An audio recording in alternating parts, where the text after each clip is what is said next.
How to fix not sending message on Messenger. Hello everyone, welcome back to my channel Quick Guide. If you are unable to send the message in Messenger and you want to fix the problem, then I'm right here with the solution.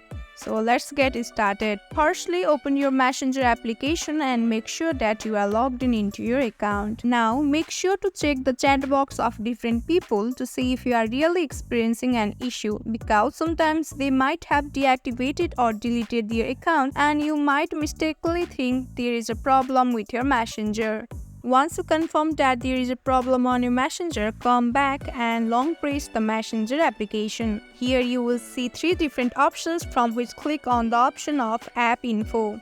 With that, you will be appeared on the App Info of your Messenger application. Now from here, click on the Clear Data option at the bottom right corner. Again, click on the Clear Cache option and press on OK. So this will probably fix the problem on your Messenger. But if this also doesn't help, then go to the Play Store and search for Messenger and check whether there is the update on your Messenger or not. If there is update, make sure to update your Messenger. Once you update your Messenger, it will surely fix the problem of not sending message on Messenger. So that's it for the video. I hope this video helped you. Don't forget to drop a like and subscribe to my channel. We'll meet you on next video. Till then, stay updated. Bye bye.